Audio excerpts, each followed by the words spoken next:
On a moonless night, as the wind howled through the empty streets, a city, once vibrant with life, stood silent.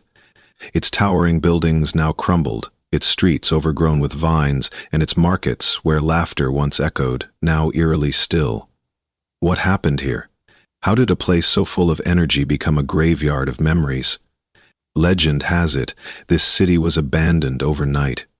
Families fled, leaving their belongings, homes, and dreams behind. Was it fear, a looming disaster, or something far more mysterious? To this day, no one knows why. Travelers who dare to visit speak of an odd feeling, as if the city itself is watching, keeping its secrets locked away. This is where our story begins, a journey into the unknown, uncovering the truths hidden in deserted cities. But be warned, the answers may change the way you see the world forever. Long before it was deserted, this city was a marvel of its time. Its streets were paved with stone, its buildings reached toward the sky, and its people lived in harmony. Children played in the courtyards, merchants sold spices and rare treasures, and scholars gathered to share revolutionary ideas. But even in its golden age, the city held a strange energy. Locals told stories of mysterious shadows that appeared under the moonlight, and unexplained whispers that floated on the wind. Many dismissed these as stories to scare children. Others believed they were ominous warnings, a prelude to something sinister. For a while, prosperity blinded them to their fears. But every city has a breaking point, and this city was no different. Life was thriving, yet the seeds of its fall were already being sown. Then it happened. One day the city fell silent. There were no signs of an invasion, no screams of panic, and no trails of mass exodus. It was as if the earth had swallowed its people whole. The marketplace, once noisy with bargaining voices, stood still. Half-finished meals were found on tables, doors swung open in the wind, and children's toys lay abandoned in the streets. How does an entire city vanish without leaving a single trace of what happened? Survivors from nearby villages spoke of seeing the city shrouded in an ominous fog the night before.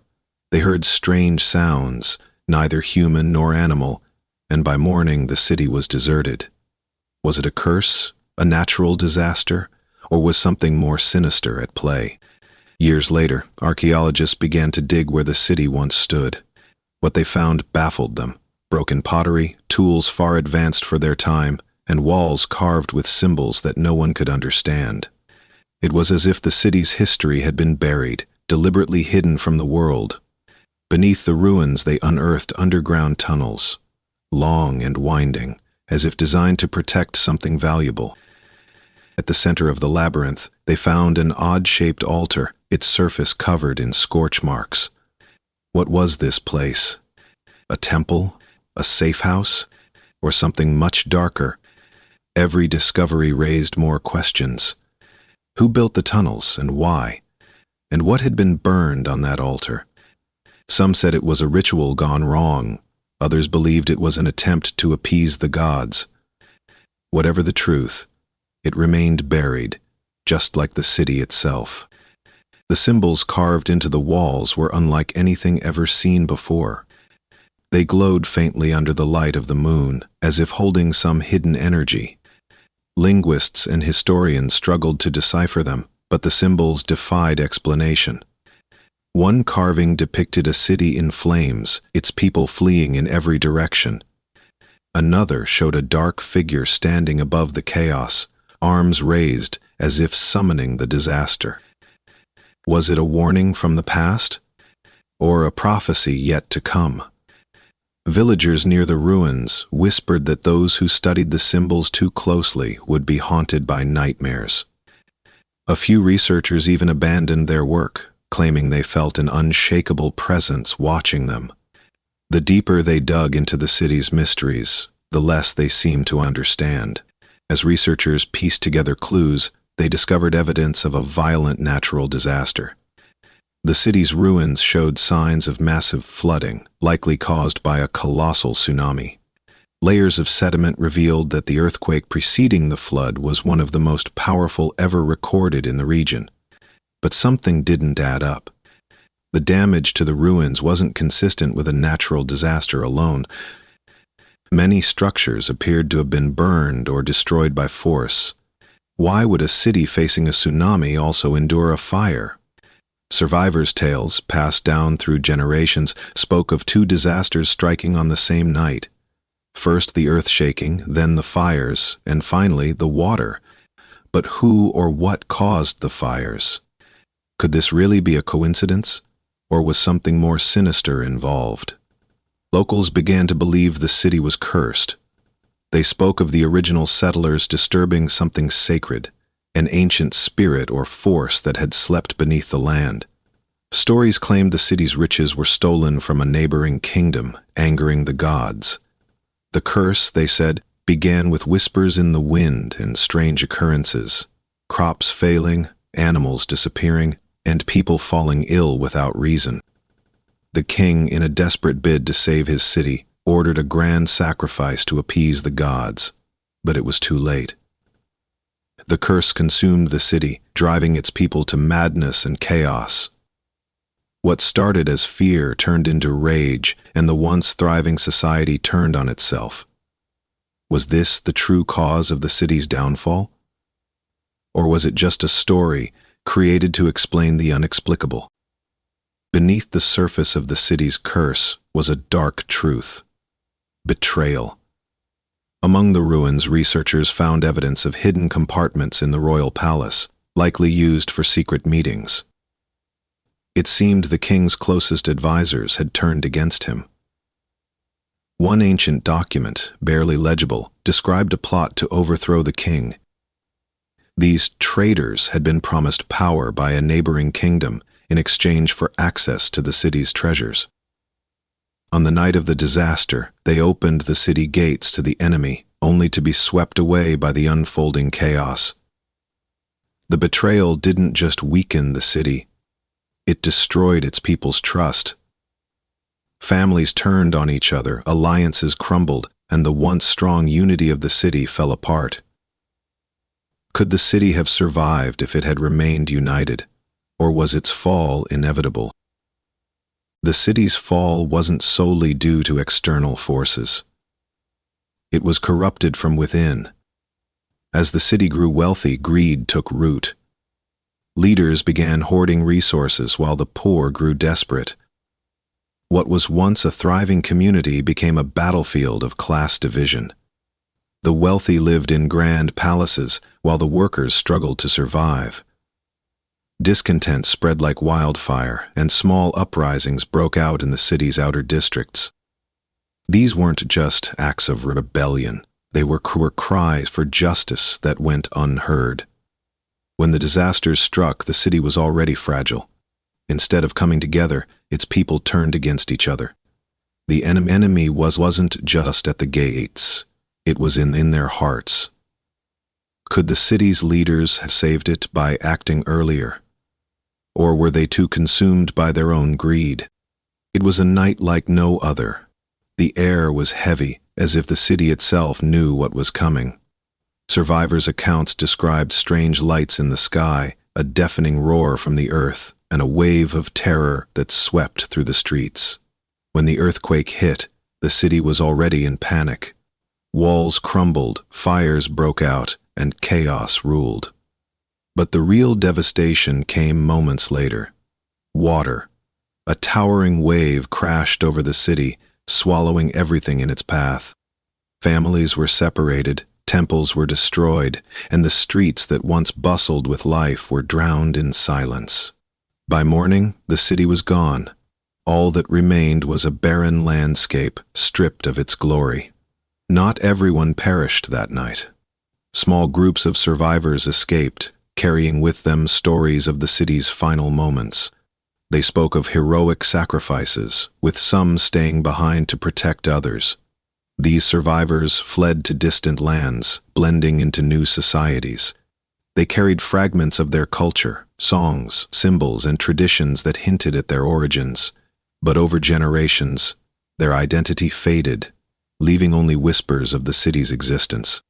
Could these survivors be the last living link to the lost city? And if so, What secrets do their descendants still carry? As centuries passed, the city transformed from a historical event to a legend. Myths spoke of treasures hidden beneath the sea, guarded by spirits of the fallen. Explorers set out to find the ruins, lured by promises of wealth and glory. But with every expedition came failure. Some claimed to hear ghostly voices, warning them to turn back.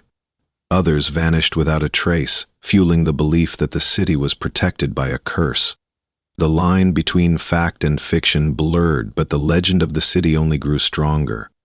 What is it about lost cities that captures our imagination? Is it the promise of riches or the desire to uncover the truth?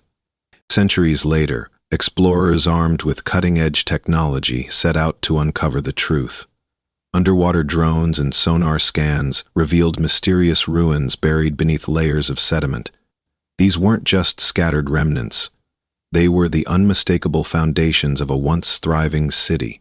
Among the discoveries were intricately carved columns, shattered sculptures, and what appeared to be remnants of a central marketplace. The level of sophistication was unlike anything researchers had expected, challenging our understanding of ancient engineering. But the deeper they searched, the more questions emerged. How could such an advanced city be wiped off the map, and what stories were hidden within its submerged walls? The discoveries reignited old theories and sparked new ones. Some experts pointed to climate change, suggesting that rising sea levels swallowed the city whole. Others argued that it was destroyed by a volcanic eruption, with ash and lava burying its splendor. One controversial theory proposed that the city's collapse was self-inflicted, a result of overuse of resources and disregard for the environment. This idea struck a chord with modern researchers, drawing eerie parallels to challenges faced by today's societies. But there was another, more mysterious possibility. Could the city have been targeted for its wealth and power? Was it a victim of human greed, ambition, or even divine punishment? Legends claim the city was cursed. Ancient texts tell of a leader who defied the gods, angering them with his arrogance. As punishment, the entire city was destroyed, its people doomed to wander as restless spirits. Supernatural or not, the curse seemed to follow those who dared to investigate the ruins. Early explorers spoke of inexplicable accidents, strange phenomena, and a feeling of being watched. Could the curse be real, or was it a way to keep the city's secrets hidden? The story of the lost city isn't just about the past, it's a warning for the future. The challenges faced by this ancient civilization, climate change, resource depletion, and internal divisions, mirror the issues confronting modern societies. What can we learn from their fall? Can we avoid the same fate, or are we doomed to repeat history? These questions resonate deeply, urging us to take a closer look at our priorities and choices. Not all traces of the city have been lost. In remote villages, oral traditions persist. Elders recount stories of a glorious kingdom that was swallowed by the sea. They speak of ancestors who survived, carrying their traditions to new lands. These tales, passed down through generations, may hold the key to understanding the city's true story. Could the answers we seek lie not in ruins, but in the memories of those who still carry its legacy? The search for the city's treasures has become a global obsession. Museums and private collectors compete to acquire artifacts that could be linked to the lost civilization. Some claim to possess ancient jewelry, tools, or even fragments of the city's sacred texts. But this hunt raises ethical questions. Should these items belong in museums, or do they rightfully belong to the descendants of the city's people? And how much of the story can be trusted when greed clouds the search for truth? The story of the lost city feels eerily relevant. The same forces, natural disasters, greed, and division that brought it down still threaten modern civilizations. Can we learn from the past and change our path, or will we follow in their footsteps? The question isn't just academic, it's personal. Each decision we make shapes the future. The lost city's story is a reminder that even the greatest achievements can vanish in an instant if we fail to protect what we've built. Even after centuries of exploration and study, the city remains a mystery. Its ruins whisper stories of ambition, resilience, and loss. But the full truth remains just out of reach. Perhaps this is what makes the city so captivating. It challenges us to keep asking questions, to keep searching for answers, and to remember the fragility of human greatness. The lost city isn't just a place, it's a mirror reflecting our own hopes, fears, and ambitions. And so, the journey doesn't end here. As long as the ocean holds its secrets, the mystery of the deserted cities that time forgot will endure, inspiring new generations to uncover the truth.